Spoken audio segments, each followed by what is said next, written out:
Welcome to 28.5 Women's Basketball, where we explore a unique and authentic perspective on the women's game, break down upcoming matchups, and discuss the latest news and trends in women's basketball. We are your hosts. I'm Sydney Story, and I played basketball at the University of Tennessee under Pat Summitt.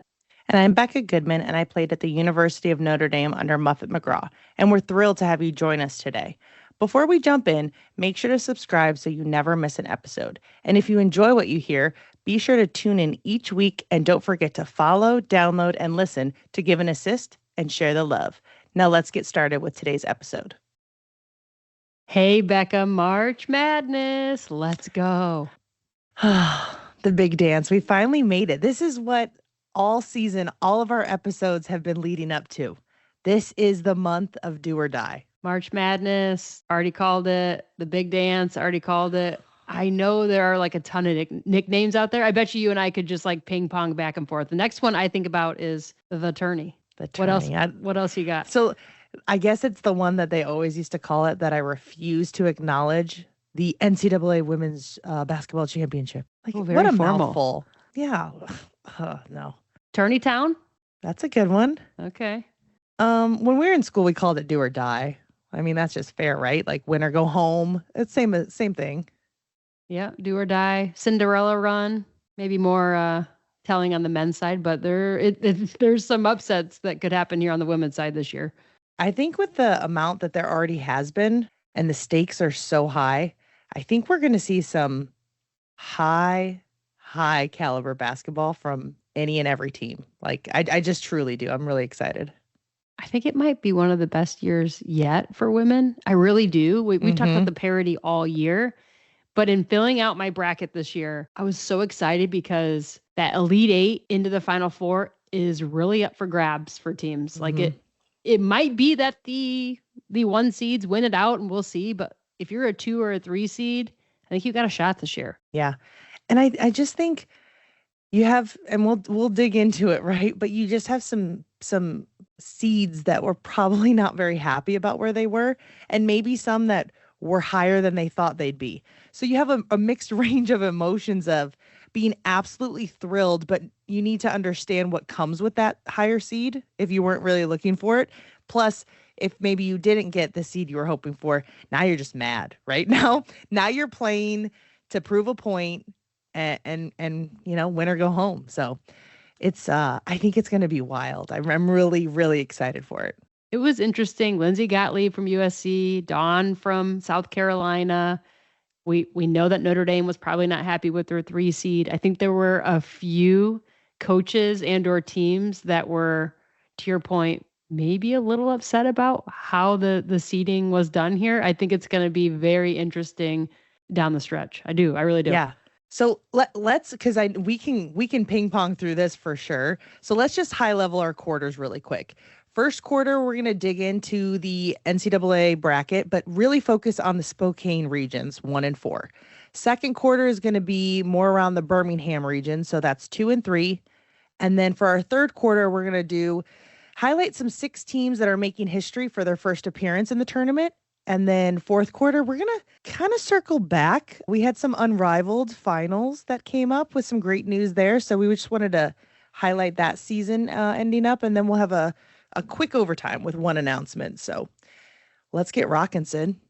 Let's do this. So Spokane region number 1. So the overall number 1 seed goes to, drum roll. Oh, I can't even do it. UCLA. So you called this one. You were like, UCLA has to be the overall number 1. I kind of thought it should have went to South Carolina. It's a toss up, right? Like UCLA ultimately did beat South Carolina though in the season. And I think that totally mattered here. And you had mentioned it before. UCLA's only 2 losses were to the same team, USC, a really good Final Four caliber team. So shout out to UCLA for an outstanding season. Their first year in the Big Ten, and man, did they hold their own. It was a fun year watching UCLA, and I'm so excited to watch them in the tournament because I think they have that total package to really make it to a championship here. I mean, it's going to be an upset if they don't win this whole thing. So yeah, I just love that UCLA had such high expectations at the beginning of the season. They had that incredible run of being undefeated, right? lost to USC, lost to them again, played so close, and then played them 3 times for the Big Ten championship. And they were able to mentally get over those 2 losses to understand, what I think you would want any team to, who they understand the expectation, what this really means. They showed up, they delivered, and they got it done, which I think is just really telling of this team's fight, the tenacity, and their level of IQ, right? It's really hard to play a team 2, 3, help them if it's 4, right? But I just think they really pivoted well, put pressure on Juju, and changed the game plan. So it's going to be interesting with UCLA also, because their second game, obviously they got to keep winning, but their second game potentially is against Richmond or Georgia Tech. And you and I have watched Georgia Tech play a couple times this year. Heading into the week they had to play Notre Dame, so a little bit later in ACC play, they were one of those teams that were really putting themselves on the map. They were undefeated for a while throughout the season. Like, this is actually a pretty good team in Georgia Tech. Granted, they had fallen a few times later in the season, but if they come out and play the basketball they were playing in the first half of the season, that's not an easy game for UCLA in that second matchup. Yeah. I think Georgia Tech has the height and maybe the physicality to help with Lauren Betts inside. But I don't think UCLA is going to be, I don't think they're going to be shaky. Yeah, I'm with you. And Georgia Tech, 10 losses, right? So that second half of the season for them, not that great, but that could be a tighter game than people are realizing if you didn't watch and pay attention this year. Mm-hmm. So just a call out there. I think also looking at this bracket, we talked a ton about Ole Miss. They potentially are going to have that Baylor matchup. That's going to be a fun game to watch. Baylor playing really well right now. They made it to that Big 12 championship, ultimately lost to TCU, but a good team in both of these teams, I think. And we talk a ton about Coach Yo, how fun the Ole Miss defense is. Baylor is just one of those historic women's basketball programs. They've got great recruits, great athletes. That's a fun game to watch in this one also. I think, to me, the big one that I circled early on is Florida State potentially playing LSU. Mm-hmm. LSU has to be healthy for this game, or they lose to Florida State, to me. Yeah. No, I completely agree. And, Kim Mulkey has come out and said that everyone will be back for LSU. You hope that, right? You never want to see a team not fully staffed and ready to go. But I 1,000% agree with you. LSU, I think San Diego State, they'll be able to get by. But that Florida State game is where things kind of pick up, right? Because say they get by that second round, potentially their Sweet 16 matchup could be NC State, which is just as equally as a high-powered team who's rolling right now with tons of confidence. And again, I know, folks, as you're listening, you're probably like, what are they thinking? But we're looking at our bracket and just kind of picking those teams that we think are going to win those first rounds. I don't really see overall a lot of upsets happening unless it's like the 8-9 seed or 7-10. There's some of those we'll highlight that I think will be super competitive. The only way I think there's any other ones is if it's somebody just shows up and lays a goose egg, right? Like that. And that happens, but you really hope it's not at this point in time when it's win or go home. I think UCLA winning this portion of the bracket out makes for a fun Final Four. I think UCLA being in that Final Four spot just makes it that much more competitive for Final Four weekend. So I am actually hoping that UCLA can get it done, and they will have to get past Florida State, LSU, and NC State. Not necessarily an easy putt for anybody. So that's going to be an interesting one for the overall number one. No, without a doubt. Let's jump down to that Spokane 4 regional and just kind of dig into that a bit. So we have USC as our number 1 seed there. The thing that kind of bothers me about this, Sid, we've chatted on it, is the 2 seed in this region is UConn.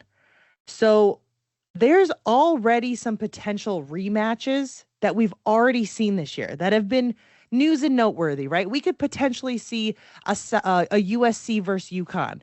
We could potentially see a USC versus UCLA. I mean, there's just been so many that have already happened that it just bothers me that they weren't on opposite sides of the bracket. It bothers me. We've already had these highlighted games, right? And then it's the same when we jump to the other side. But I just think USC and UCLA, that would be the potential 4th time they played.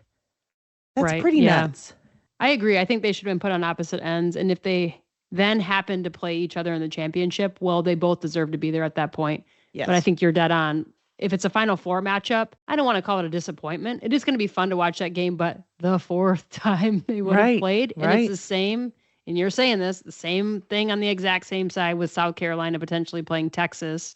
So it is interesting the way that they laid it out. I totally agree with that. I think if we continue to look at the Spokane 4 section of the bracket, I'm excited for a potential Kansas State versus Kentucky matchup pretty early on. Yes. That game looks like it's going to be a juicy one. Couldn't agree more. I think Kentucky's really been rolling too. We kind of knocked them out early on. I think they were trying to gel. It's been up and down, but I think towards the end of conference and especially just overall season, they just kind of came in their stride. They know their rules, responsibilities. They really use their bigs well. Georgia Amore is her. She does what she does, but I just think they've become a lot smarter within their system. So that Kansas State game could be real good. Yeah, I picked Kentucky to win that one. How about you? I'm just curious. I did pick Kentucky. I did. Yeah, I know. Kansas State, they have a couple players. The one that's been out almost all season, I just think she would have made a difference. And I know that's awful to say, but she was their dominant post player. I just think they're going to struggle inside against Kentucky. Yep, I'm with you. I think if Key comes out, I think she's one of the X factors for Kentucky. And if she comes out and plays her game and does what she's capable of, she's another person for Kentucky that's tough to stop there. I also think Kentucky prepared all year by playing in the SEC, not knocking Kansas State in the Big 12, but the SEC is a very strong conference. And to your point, Kentucky, really the second half of the season here has come on strong. So that's an interesting one. I also think the Iowa-Oklahoma matchup could be also a fun one. Oklahoma, as we know, runs that high octane offense. They're run and gun. They're trying to force a lot of turnovers. At one point, they were leading the nation in assists. About halfway through the season, I could have to check it now, but they just run and gun and go crazy, right? Whereas Iowa, a little bit more on the fundamental side. You got Lucy Olson over there. You've got some of those returners from last year's championship run. Those two teams matching up against each other, that's going to be a really fun one also on this side of the bracket. Yeah, and then you have Iowa. There's 3-point shooters, right? So that score can go up quick. One that I'm interested in seeing, and this is a first round one, I think there could be a potential upset. Number 7, Oklahoma State, coming in at 25-6, playing number 10, South Dakota State, who's 29-3. Both of these teams they flirted with that back end of the top 25, haven't been able to stay on it, kind of in and out, but South Dakota State has hung with people. Like, they've been ultra competitive. Yeah, like we've talked about them during one of our episodes. So like, this isn't the first time we're seeing them, and for them to come in as a 10 seed, they're not, a 14 or 15, 16, right? It's a respectable 10, but I just think I think this, if I'm going to pick one in this region, I think that's a potential for an upset. I'm going to rock with South Dakota State there. I think it's a good call because they took Duke to the wire early in the season. Granted, Duke was a completely different team to me earlier on versus now, but they are capable of hanging with some of these good teams. And to your point, they're for real. You cannot sleep on that team. So if you're going to pick an upset, that's maybe a good one to pick. I also, jumping back to Spokane 1, I hesitated on the Harvard versus Michigan State game. Really? Okay. Harvard, if we remember, beat IU. Yep. And if you look at their record, and granted, they're not playing in the Big Ten like Michigan State is, but they're 24-4. Like, it's a 7 versus a 10. Michigan State has to come out and actually play their game, which they're capable of doing. They're a very good team. Their record is 21-9. Again, playing in the Big Ten. Very tough conference there. That one could be interesting. I think Michigan State wins it. Ultimately, I chose Michigan State to carry forward, but I paused for a second there because I think most people are going to look at Harvard and dismiss them, but that game could be tighter than folks think. Yeah, no, it's a good call out. Harvard, at the beginning of the season, I think a lot of folks maybe just weren't rocking and rolling the way they are now. Indiana has been up and down for me all year, right? Yep. Like, one of the Hoosiers, we'll talk about them here in a bit, but I agree with you. I just assume and expect Michigan State to take care of business there, but completely agree with you. You never know. So I think it's a good one. You never know. How far are you taking UConn in the Oh, Spokane? man. I mean, I think they'll get to the Elite Eight. I think they'll play USC, and then that's a wrap. Yeah, not deep enough would be my No. comment there versus USC. Yeah. And I think USC has kind of found a nice flow with, I mean, they were winning games that they probably shouldn't have when Marshall was out in the Big Ten. And they just seem to like find ways to win. So USC has those 3 losses on the season, one being pretty bad, right, against Iowa, but Caitlin Clark had her magic in the air. And then they also lost to South Carolina and UCLA. So I mean, I think they find ways to win, and I think they're gonna get to the Final Four. So for my Spokane 1 and 2, I have UCLA and USC in the Final Four. I also do, which sounds maybe a little bit boring to take the 2 number ones, but honestly, those teams are capable of winning this whole thing. And you kind of just have to carry them forward. I think it's going to be an interesting matchup. UConn does not have an easy road to me because if Oklahoma wins out, they're going to have to get through Oklahoma. And then, as you just mentioned, they're going to have to get through USC to make that Final Four. Those are, to me, back-to-back 2 tough games for them. Yeah. So that's an interesting one. Hey, I wanted to know, what was your thoughts on Oklahoma being a 3 seed? I like it. I think they're good. I think they can hang. I don't think they're a 1 or 2 caliber. I agree. But I think a 3, because they hung the way they did and their body of work throughout SEC play. Not that they had any crazy upsets or wins, but they competed with most folks in the SEC. 3 seed, I'm not hating it. The record's 25-7. So a lot of those losses coming in SEC play.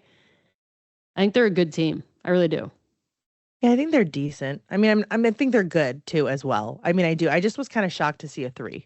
I mean, or LSU's a 3. You know what I mean? When I'm thinking of like the top 12 or the tops, right? Like when we had our rankings, it's just like, wow, they kind of had fallen out towards the end of the year. So it was a bit interesting to me to see them as a 3. But jumping back up, I wanted to also highlight a potential upset. I'm just going to mention this. It's probably might not happen, but we talked about Baylor being a 4 seed, but they play Grand Canyon, who's a 13 seed. Grand Canyon is coming in 32-2. Now, Baylor's a powerhouse, but Grand Canyon, this is their first tournament appearance, and they're riding a 30-game winning streak. I mean, when it comes to win or go home, these girls have been doing it all year long, right? They've been running this 30-game winning streak. That's more than UCLA and all the big powerhouses. Now, again, different conference, different level of play, but when you're on a high, you might as well rock it. And to me, Grand Canyon has nothing to lose in that game. Like they're just going to probably throw it all out there. And if something sticks, and if they're clicking, they could give them a game. I agree. Somebody can get on a heater, feed her, right? You never know. All right. Are you anything else in this region? Are you ready to jump to Birmingham? No, let's jump. Let's go right to Birmingham there. Perfect. So here's our second quarter, folks, discussing the Birmingham region, the number 2 and 3 regions. So first off, the number 2, we have the second region. We have South Carolina as the 1, Duke as the 2, North Carolina as the 3, and Maryland as the 4. Now, again, here's a potential where we could have a Duke North Carolina matchup. We've already had that this year. We could potentially later on have a South Carolina Texas, who's the number 1 in the region 3. So we're getting some repeat matchups that, and I know it's bound to happen, but it just stinks. Like you just want more, right? Like I would love, in some way, shape, or form, like LSU and UNC to switch. Like if I could pick a couple people, if I'm going to pick these 3 seeds, let me just switch them so we get a different look at some of these games. But anyway, I just want to highlight the fact that I have a couple upsets specifically in this region. I think the 8-9 game where Utah is coming in at the 8 and Indiana is at the 9, I think that could be a really good game. They play a lot alike. Utah has confidence, right? They beat Notre Dame out in the Cayman Islands. Indiana has been up and down, inconsistent. I just think that game could really be a good one. I agree. I ultimately went with the Hoosiers just because, I live in Indiana and I'm going to lean towards the Big Ten and how tough of a conference it was. I think that was the only reason why I chose IU there. I also agree. I think they are very up and down, and you can't do that in the tournament. If you're not showing up with your A game for every game, you could get beat by anybody on any given night. And that's scary for a team like IU who has not been able to consistently play throughout the season. Yep. Completely agree. My other one that I'm going to toss out there, I had 3, I'm going to just do 2, is the 7-10 matchup of Vanderbilt versus Oregon. We haven't heard a lot about Oregon. We know that they're coming in at the 10 seed, a respectful 19 and 11, but Vandy, they have the potential to upset Tennessee twice. I'm not trying to pour salt, Sid. I'm just stating facts here, right? So they've played in big games, but they also have 10 losses on the year where they haven't rose to the occasion in those games. So if Oregon comes in confident, ready to rock and roll, knock down shots and take Vandy out of their game plan, I think this is a potential for one of those as well. I'm going Shea Ralph and Blake's all day on that one. I went Vandy. I really did. I just think the way they're playing lately, that's a tough game for Oregon. I don't know. I'm rocking with that. Vandy has one of the best scorers in the country. Yeah, Shea Ralph.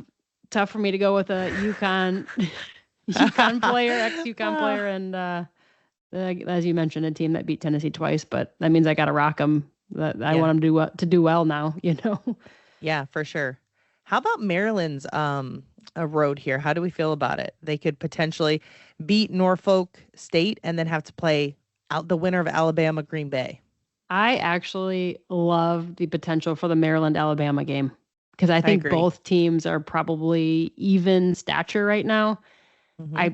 I chose Maryland to win that one, but Maryland has had a rough season of injuries, so they're not playing with the full deck. Alabama has been one of those teams in the SEC, middle of the pack-ish in the SEC, but when you're middle of pack in the SEC, that means something. Christy Curry, hell of a coach there for Alabama. That's a tough game. I will just say, what's interesting about the Alabama-Maryland game is potential for it, right? They almost have the same record, 23 wins. Only Alabama has one more loss than Maryland at 8, and Maryland has 7. But I will tell you, you know what Alabama has that Maryland does not? Sarah Ashley Barker. That girl is a baller. She can go and go. I've seen her up and down the court. I've seen her injured. I've seen her play through foul trouble. She brings the same level of in-your-face tenacity that I just don't think a lot of players have nowadays, and she's smart about it. And also, they were able to pull up the upset against LSU. So I think when they're really clicking, I think they have the potential to rock it. So I went with Alabama for that game. I like it. I went Maryland. They upset Texas. Granted, Texas did not play very well in that game, but they're showing that they can run with some of the best. So again, that's an interesting matchup there. I think it's a toss-up. Honestly, it's a 50-50. Yeah.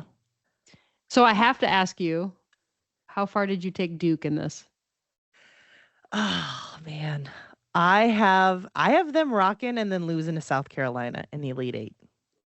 Same. I mean, I think that's they're able to get past Vandy, North Carolina, Oregon, whoever wins on West Virginia, whoever wins that. And then I think South Carolina is a buzzsaw for them. Yeah. I really do. They got to be able to run with South Carolina's offense and put points on the board. Granted, Duke has one of the best defenses in the country, but can you stop the depth of South Carolina? I agree. I think South Carolina wins that one.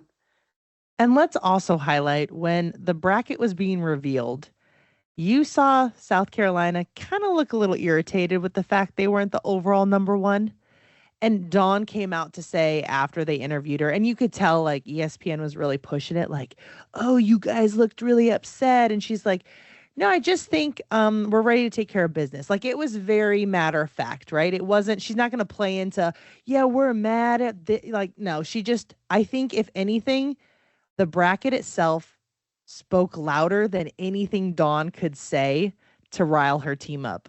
They already knew if they're not the number 1 seed, they're all going to be beyond upset, mad, fueled, ready to go. So it was interesting because no one on the panel after that, everyone was like, I would not want to play South Carolina in anything. Like, they are going to be a buzzsaw. So I think South Carolina for sure is making it to the Final Four. I think it's going to, I don't even think it's going to be that challenging. I think they're going to be ready to roll. I do too. And get to that Final Four, and it's kind of a toss up at that point. That's the fun of this year for sure. Yep. Let's jump down to Birmingham 3 region and talk the teams there. And honestly, to me, it's probably going to come down to Notre Dame and Texas, but TCU's in there. We know TCU's beat Notre Dame. They've given them some heartburn. We've got teams like Ohio State in there who has had a pretty good season, right? So Ohio State finishes the regular season at 25-6, so they're no slouch. This is not an easy bracket. What are your thoughts on it, Becca? And what were your thoughts on Notre Dame getting a 3 seed? Do you think that's where they belonged, or would you have thought it? We picked them as a 2 seed, right? Like that was our projection. So when I saw them come up as a 3, I thought that was maybe a little too harsh, but I was just curious your thoughts on it. Yeah. I was definitely shocked they were a 3, which is kind of why our last couple episodes of the regular season, I was so stressed about us taking care of business and getting those wins at the end of regular season, because that sets you up for the ACC tournament where we had an early exit against Duke. Like, all of that plays into your resume. Plus, you already have those 2 losses in the Cayman Islands, one against, the number 2 seed in this bracket, TCU. I'm not saying it's not possible. I'm not saying they're down and out. I was a little taken aback. I think a lot of people were. ESPN was harping on this consistently. You didn't see Notre Dame live on a screen for their reaction. I thought that was also interesting. I also think they're trying to handle some stuff internally. It's not the teams they're playing, and I'm not starting drama. I don't know anything. I'm just saying you can tell on the court they're just not clicking, and it's not the other teams doing anything amazing to stop them. We're almost beating ourselves. So it's completely fixable. So I hope we had a really great week of practice and we're ready to rock and roll. I feel like we will be. I will also just say this bracket is loaded. You have Texas at the 1, TCU at the 2, 3 Notre Dame, 4 Ohio State, and then you have your alma mater Tennessee in here at the 5. I mean, this is a powerhouse of a bracket. This is nothing to play with. I think at any point in time, any of those top 4 to 5 teams could pull off an upset at any point. That's what makes me a little uncertain. I don't like that. Yeah, it's a tough region for sure. I think it's going to be one that we all are going to be tuning in and watching. And there's bound to be an upset somewhere, obviously in the entire tournament, but maybe this is the region where we see some of that happen. That's going to be telling for sure. It's like a hotbed. There's so many potentials. It's like it's bound to happen here. Yeah. I also find it crazy that if Notre Dame wins and Michigan win, we're going to have a Michigan-Notre Dame second round here. And who were our 2 folks that we had in for our huddle? Melissa Leckleitner from Notre Dame and Jenny Ryan from Michigan. So how crazy is that? We spoke that into existence, I feel. We did. That's super fun. And it'll take place in South Bend, which is kind of cool too. So yeah, that's fun there. Who's in your Final Four, Becca? And who are you rocking with there for Tampa? Final Four is UCLA, USC, South Carolina, and I'm pulling Notre Dame. I think they're going to come out with vengeance here. I mean, I would. That's all I would be preaching if I was on that team. Well, this is kind of boring. I have the exact same Final Four. Oh, I think. I know. Gosh, look at us. We have studied this year. I know. I wish we were on that committee, because I think knowing us, we would have had voices in the room and been like, I don't want to see Duke play North Carolina that early. I don't want to see UCLA and USC on the same side. I don't want to see South Carolina and Texas on the same side. I don't want to see Notre Dame play TCU again that early. It's all over the place in here. So it is going to make for some interesting rematches. Those are bound to happen at some point with some of these games and teams. So interesting there. One more thing I wanted to add about the Birmingham 3 region is I think there's a potential for some really good games and upsets, right? So Illinois, who has been on the cusp of the top 25, had some upsets, played some great games. They're playing Creighton. So that is another 8-9 seed matchup. Creighton made it to the championship of the Big East, lost to UConn.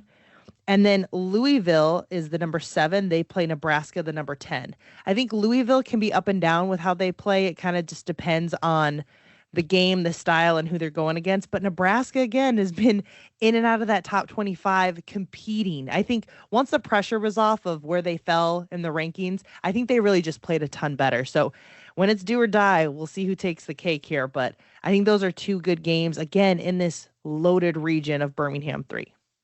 Yeah, totally agree. Those are going to be some fun ones to watch early on. Let's jump into our third quarter. So we have 6 teams that are making their first NCAA tourney appearance in program history this year. Super cool, right? Very, 6 very is cool. A lot. I feel like that's pretty cool. So let's highlight those. Arkansas State, they come in at 21-10 for their overall record. They earn themselves the 15 seed and they'll play number 2 UConn in the first round. Farley Dickinson, 29-3, earn themselves the number 15 seed. They will play number 2 TCU in this first round. George Mason, 27-5, earn themselves the 11 seed, and they will play number 6 Florida State. Grand Canyon, which we mentioned already, 32-3, hell of a record there, earn themselves the 13 seed, and they'll play the number 4 seed Baylor. And UC San Diego and William and Mary both are a part of those play-in games. So seeing and tasting the tournament for the first time for both of those teams also. So shout out to those 6 teams. Fun. Hopefully they're building something there, right? Like you want to see this become a theme and a pattern for those programs. And it's always great to see new programs a part of the big dance here. Couldn't agree more. Congrats to those teams, and interested to see how they compete and pull off some upsets here. Might as well, right? Let's jump into our fourth quarter. We're just going to highlight some of that Unrivaled news, right? So this league is officially wrapped. I think it was a total of just over 2 months. You saw a one-on-one tournament that Nafisa Collier won. You saw a finals playoff that just wrapped up, where the winners of the whole darn thing were the Rose. Remember, Sid, you and I both had the Mist. We thought they were going to dominate. Hey, I will say, we mentioned Brianna Stewart had been a little off. She just got surgery done, hoping he'd be back for the WNBA season. So there was some rhyme or reason. We were like, she just looks different. She's not really playing the way she used to. So congrats to the Rose for winning. The team had some subs come in to help due to some injuries, but the core members were Chelsea Gray, Angel Reese, Lexi Hall, Brittany Sykes, Azare Stevens, Kalia Copper. They were coached by Nola Henry. Added some of those relief players, as I mentioned, Naz Hillman and Natisha Heidemann. Each team member on the Rose will win $50,000 in prize money, which is in addition to the salary, which is the highest in women's sports for a 2-month season overall. The Rose went into the playoffs as the number 2 seed. They ended up beating the number 3 seed Laces to advance to the finals against the Vinyl, which were the number 4 seed. So interestingly enough here, the Lunar Owls were the number 1. They had been rocking it all year. Only had a total of 2 losses, one coming to the Rose during the season, and then the second one was against the Vinyl. They knocked them out of playoffs. So I think they were the big favorite. A lot of people thought they'd be there and take it all. We thought Nafisa Collier was just going to run away with all the awards for Unrivaled. They ended up not being able to make the cut there, and the Vinyl beat them. So finals MVP for the Rose was Chelsea Gray. She absolutely dominated the point guard, just killed it. She was everywhere. She was absolutely amazing. Defensive player of the year was Angel Reese. She led Unrivaled with 12.2 rebounds per game and led the Rose in block shots. I will just highlight, I kind of gave you a sneak peek, but the 2025 Unrivaled MVP was Nafisa Collier. She averaged 25.7 points, 10.6 rebounds, 2.8 assists, and shot 61% from the floor, while the Owls went 13-2 for the season. To have an average of almost 26 points and 11 boards is wild for a 3-on-3 type game. This is pretty nuts, right? Shortened quarters, shortened court, high tempo, run and gun. You're hoping somebody's playing some defense to lock them up, but she was just dominant. So not only did she win MVP, she won the one-on-one contest as well. So props and shout out to her. She's a founder, one of the founders of the league. And I think this overall was a huge success. Sid, what'd you think? I think it's great. I think it comes at a time where it's sprinkled in. You can watch it over the weekend, right? A lot of Friday night games, Saturday night games. I think it was overall really good for a season. I hope they keep building it. I hope more and more folks invest in it, and you see some of these top players that continue to show up and play in this league. It'd be awesome to see a Caitlin Clark come in, or one of those big players. Asia Wilson. That'd be awesome. So hopefully that happens. We'll see. I think Nafisa Collier was just phenomenal. I think she consistently played so well. Just really cool to see that, as you highlighted. But overall, I thought it was a huge success. Couldn't agree more. I loved watching it.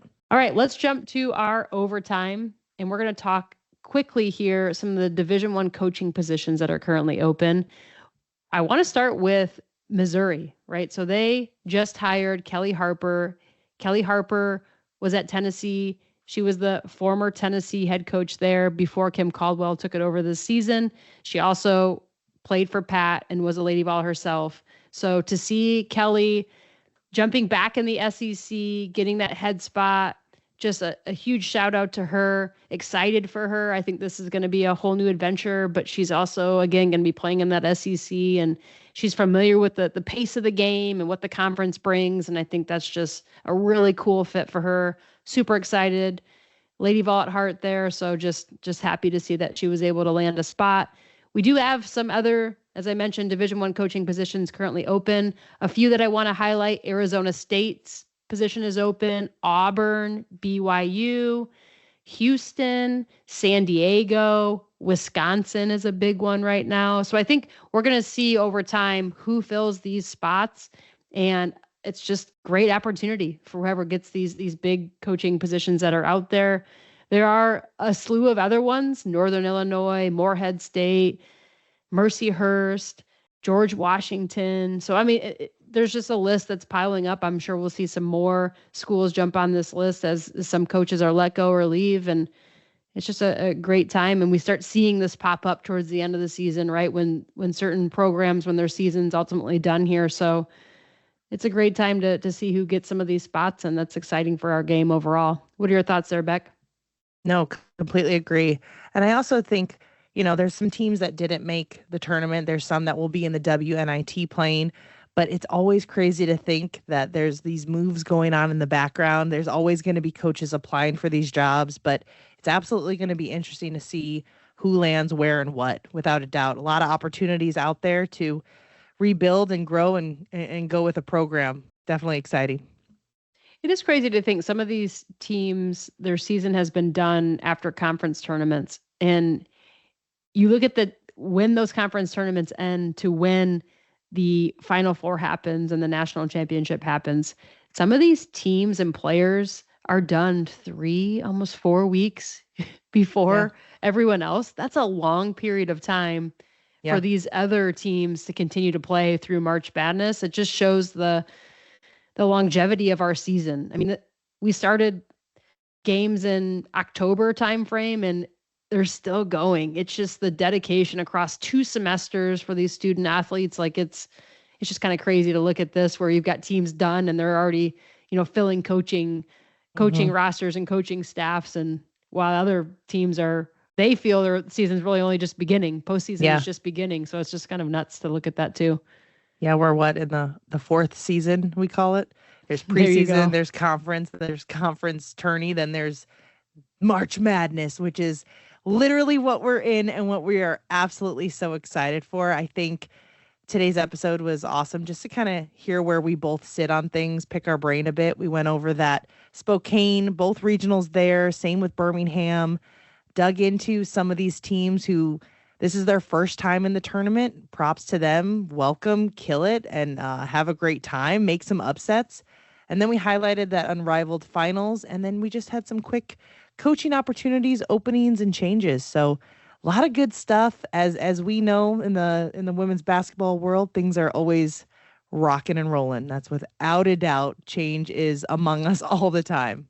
So excited to debrief some of these first games here and talk to you all again next week. I mean, there's going to be probably a full list of games to talk about and highlight. So that's going to be fun over this weekend watching a lot of basketball here. I guarantee you we will have a quarter around upsets. I guarantee it right now. There's bound to be one. There has to be.